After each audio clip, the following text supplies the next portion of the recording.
Good afternoon, and welcome to our day of remembrance, where we take time today to remember the loss of our loved ones and the special bond we held with our loved ones. My name is Kevin Dambinski, and I'm one of the funeral directors here on staff at Klein and Hansen, Booker, and Motor Funeral Homes. Also a United Methodist pastor offering gifts of leading funeral and memorial services. I want to mention other staff who make this day possible: Funeral Director and Owner Kent Rush, Funeral Director Logan Rush, Funeral Director David Rush, Funeral Director Peter Maish, Office Manager Linda Huntley, Office Assistant Polly Fitzgerald, Advanced Funeral Planner Lisa Brennan, Cleaning and Maintenance Tammy Ben Stratton. Together as a team, we are truly privileged to guide you and your families through moments of loss and grief. So we hope that the words offered today will bring you comfort and peace. The reflections I share with you today are a mix of my own words and the work of Marilyn Willis in her book Restored, The Holiday Grief Survival Guide.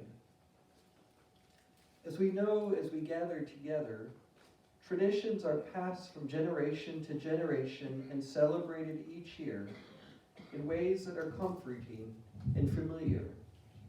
We often anticipate these traditions long before they arrive, with the expectation of a joyful time with family and friends. Each year, our hearts are filled with enough fun to get us through to the next holiday season, when we will usually see our loved ones again. But what will it be like now? Because this year is marked by the empty chair at the dinner table, the longing to be reunited with the one we lost, and the aches within our soul. The first year without mom or dad, husband or wife, brother or sister, cousin or friend. It forces everyone to wonder, do we just continue to offer a normal holiday tradition and pretend nothing has changed? Who will cook the turkey or the orange jello salad? Who will host the dinner and help us know what just the right things to wear? Who will take the guest coat or get us our drink? Will the jokes continue to be told? Will the stories still be shared? Will the football game still be watched? Will the baking of cookies or pies ever be the same? What will surround us at the dinner table, around the Christmas tree, at the church services, sitting around TV, working out in our gardens, going for a walk, attending parties or vacations? Will it be tears, sadness, laughter, joy, remembering, anger, hope, emptiness? So often we do not know how we will feel in certain moments of emotion, because they seem to cover us so fast without any warning. We all approach the holiday season this year with a loss. We live our life with loss now. Living with losses can be especially difficult during the holiday season. A mixture of new and old traditions find a place in our hearts again. But in the meantime, here are some suggestions to maybe make it just a little easier. Prepare.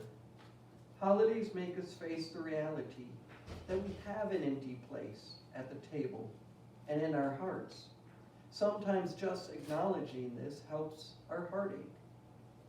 An honor, recognizing that the empty chair lends itself to a better day than acting like nothing has ever happened or is different this year. So maybe light a candle in their honor, to create a centerpiece in their honor, make their favorite dish, find a way to remember them, and take care. Because during the holidays especially, we need to be kind to ourselves. Feel free to accept the invitation if you feel up to it, but don't feel pressured to go if right before the event it feels like too much. And what do we do with traditions? all of our old traditions may be too difficult to participate in this year. Consider trying out a new tradition. Maybe keep some of the old traditions alive, but only if they bring you joy. Get support. Tasks may feel burdensome, especially during the holiday season. Ask others for help. Some help may be needed with shopping, cooking, cleaning, decorating, even with certain traditions, like baking the cookies, or skipping it.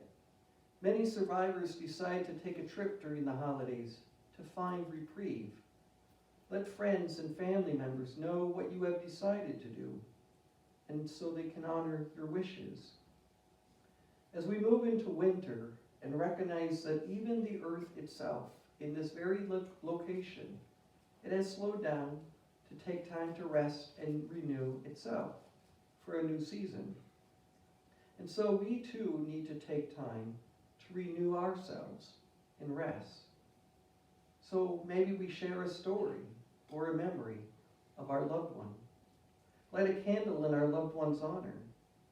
Spend time with family and friends going through the photo albums and the pictures, remembering the story and memory tied behind those sacred events.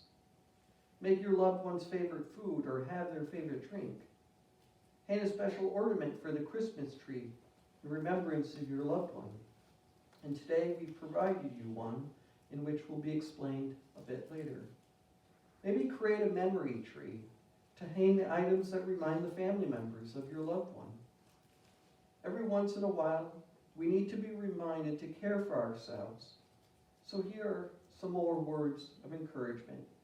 A good thing to do is maybe write encouraging statements to yourself and hang them where you will see them every day.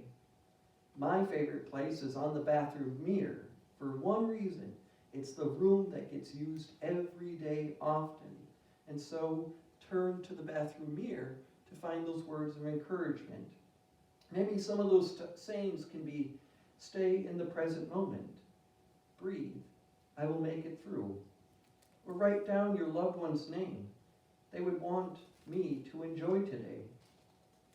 Helen Keller said, what we have once enjoyed we can never lose. All that we love deeply becomes part of us. When many of us hear the word restored, we think of furniture that needs restoration. The same process is with grief and loss. Grief changes more than it ends. Though loss never disappears, it can be healed and your life restored. As survivors of loss, we sometimes become that beat-up piece of furniture that needs to be refurbished. Our foundation is still the same, but our body, mind, and spirit has to be renewed. So picture, if you will, standing in front of a worn, unstable chair that needs fixing. How can the chair be made useful again? Maybe the chair needs a secure, stable, and safe foundation. Maybe it means fixing the wobbly legs, gluing the broken legs. Likewise, to navigate loss, we must create a firm footing to reestablish order. Our chair's foundation is now secure, but the chair maybe is full of splinters, making it uncomfortable to sit in. Splinters need sanding. Rough edges require some material removed to create smooth curves. Navigating loss requires us to reset our expectations. As we encounter these feelings and thoughts and questions, we have to learn how to confront them, express and release them towards a smooth surface. And once the chair is smooth and safe, we continue to prepare the coat of paint with primer. To navigate loss, we remember our loved ones by honoring their relationship with us. Memories are our bridge of the past and the future. They put the puzzle pieces of life back together. The primer is set, the chair is painted, the foundation remains the same, but the paint gives the chair a new appearance. Much like we give a chair a new look, a loss requires us to renew ourselves. We carry with us who we were before the loss, but we create new pictures of ourselves. These pictures give us goals to strive towards, to reaffirm. So now it's time to replace the chair in a new room, our lives in a new place.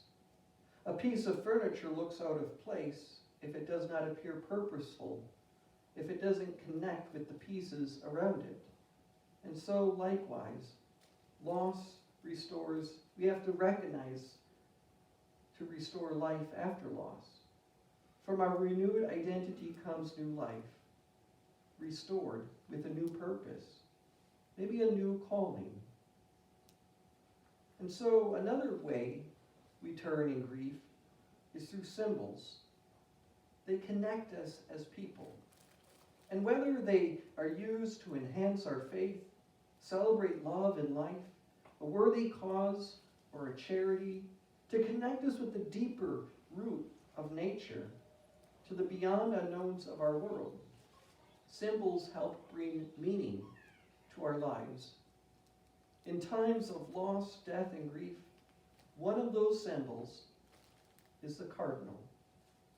And reading about the cardinal and its attachment, it brings comfort in times of darkness. So I found some really interesting things about the cardinal.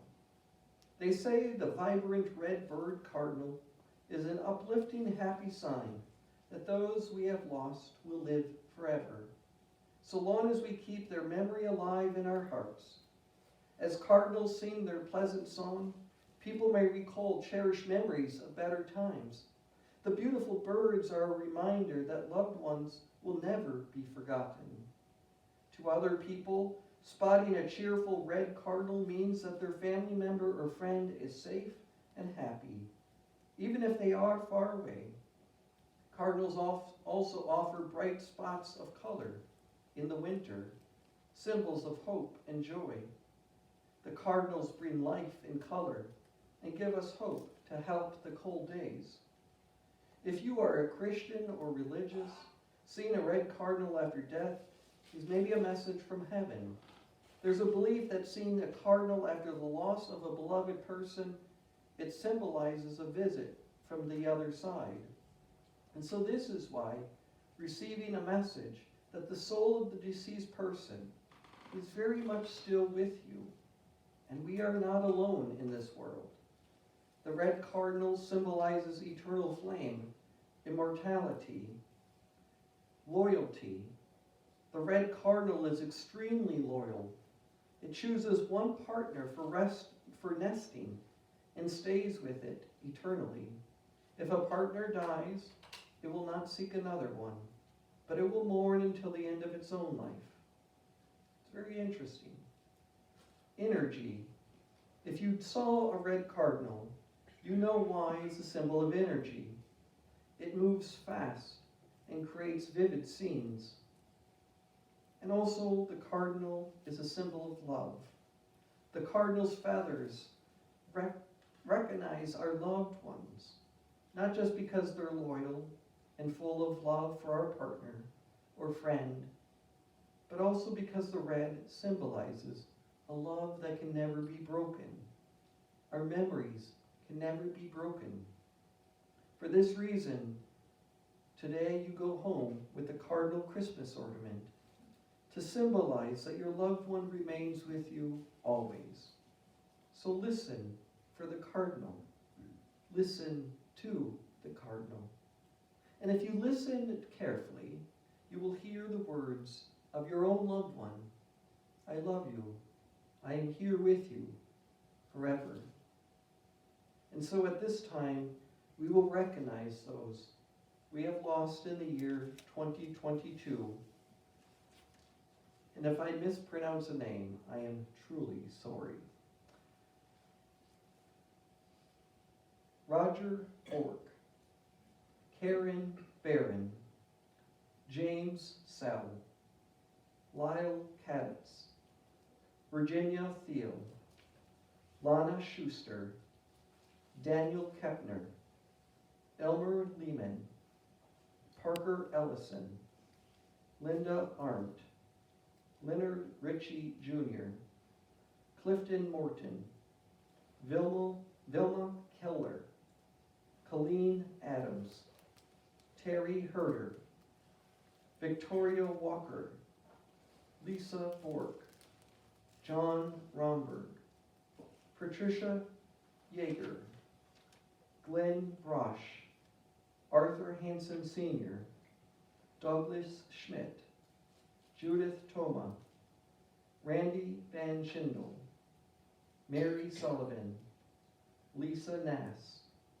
Daniel Sassman, Beverly Hannadel, Michael Stillman, Christopher Enderby, Arthur William Gert, Willie Keaton, William Burton, Deborah Barnes, Vivian Falk, Judith Harrington, Alice Overton, Roman McLamara, Barbara Peterson, Robert Temmers, Roseanne Monin, Marjorie Dreer, Stanley Bork, Ralph Learman, Joan Bissett, Wayne Sawall, Stephen Federick, Catherine Federick, Jack Babcock, Larry Thorpe, Jane Gurin, Olivia Desmond, Larry Roloff, Donna Griffin,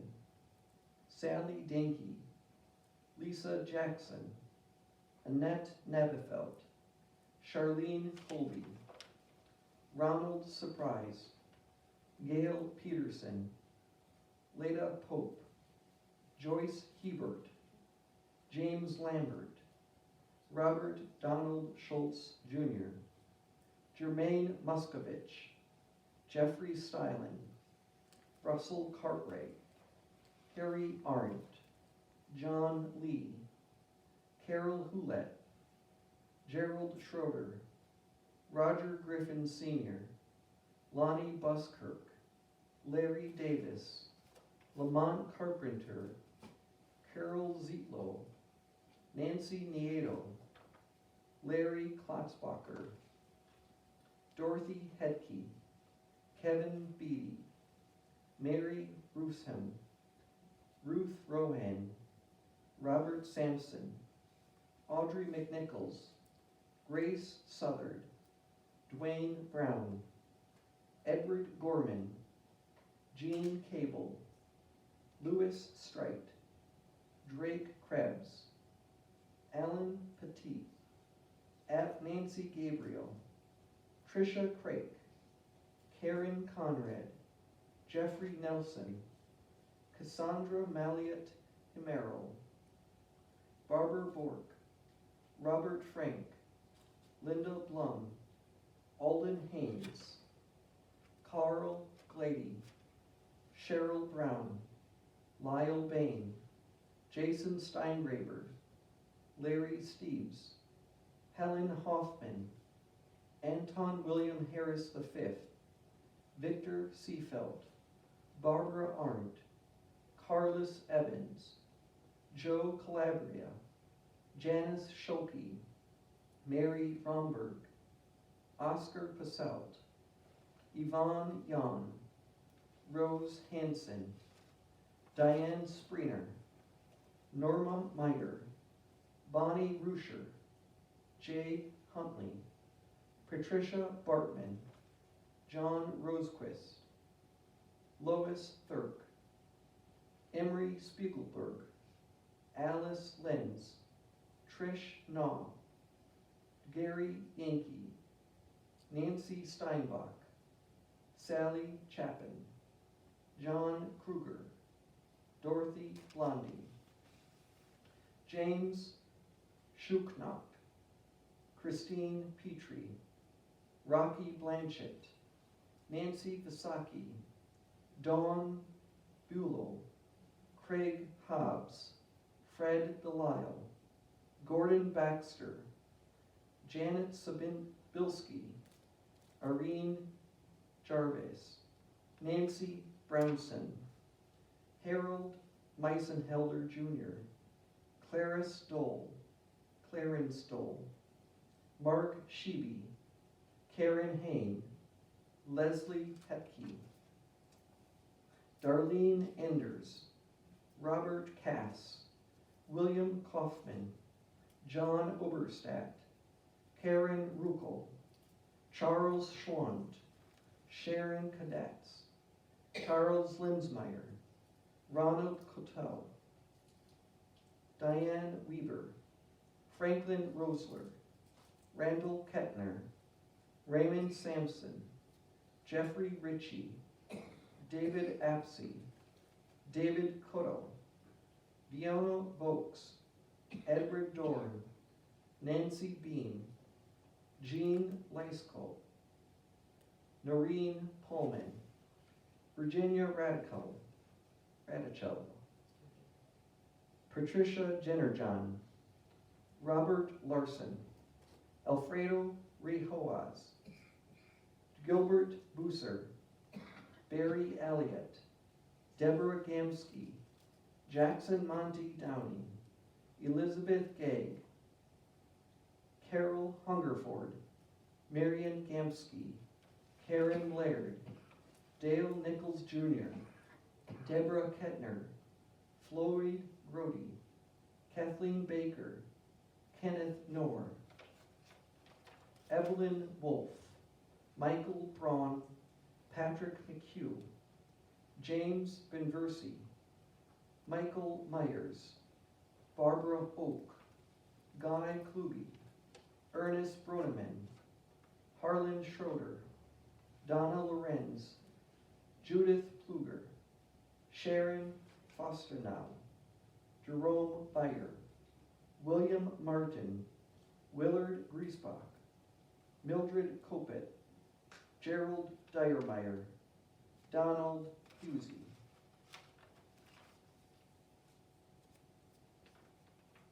Michael Mishker, Robert Barber, Betty Manley, Richard Cotto, Mark Driver, Richard Tees, Melissa Wozniak, Aaron Gabori Gorgas, Elizabeth Betty Deisler, Jane Hammerberg, Jacqueline Pankow, Joseph Gage. These recognize those we have lost so far in the year 2022. And so we pause and remember these sacred lives. We say thank you for the names that have lived, that our hearts were ever changed by our loved ones. And so to celebrate their life, we take time now to honor them in lighting of 4 candles. The first candle we light to remember those persons whom we have loved and lost. We pause to remember their name, their voice, their face, the memory that binds them to us in the season. We hold them before God, giving thanks for their lives and ours. Each of us takes our loved one by the hand and leads them to the God of love. Accept our love and thanksgiving as we entrust them to loving care. We want our loved ones to be free in their eternal home. We ask that our lives are filled with motivation and energy in the days ahead when we feel like giving up. We give thanks for the gift each of these people have been in our lives. We want to believe we will celebrate the treasure of love with them once again when we are all in eternal glory forever. May this truth sustain us in days to come. We ask for comfort for days we only feel hollowness and emptiness. A second candle we will light is to redeem the pain of loss, the loss of relationships, the loss of jobs, the security they bring, the loss of health in ourselves or family members, the loss of joy and peace in our lives from the stresses which surround us, the loss and loneliness we experience when our loved ones do not share our values, faith, or desire. As we gather up the pain of the past, we offer up the one who hears our cries, asking that in our open hands we will find peace. So we take a moment to remember our losses. We come in need of peace, grateful for the mystery of life itself, keenly aware of the promises of guidance and protection. Sometimes our hearts grow fearful and anxious. We forget so easily that God will be with us in all we experience. We live into this place of a new peace. We take time to pause and light these 2 candles.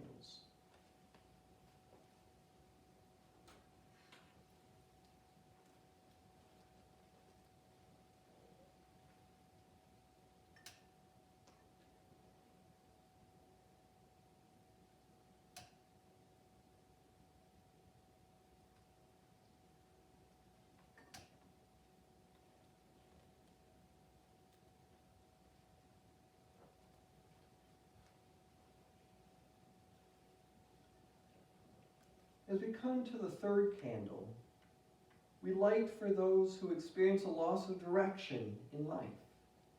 There are some moments when it feels like we are stuck in the middle of a barren wilderness by ourselves. We want so much to have a sense of direction, to know where we are and where we ought to be headed. But darkness and the questions stay. We are reminded in those moments to fear not and not be afraid. May we find a strong sense of inner direction and have reassurance of knowing we are on the right path, and so we search for guidance. And so the 4th candle we will light, it's a sign of hope, the hope that the Christmas story offers. We remember the Spirit who shares our life promises a place and time of no more pain or suffering. We lift up our hearts confident that they are cared for by our God. We are reminded to know that a shadow is only a shadow, because of the light of eternal goodness shines behind the object of our fear. Where there is love in life, teach us to find it. Help us to trust it. Enable us to grow in power of love. And so, may our lives bring comfort and encouragement to the others. We sit in this gift of light.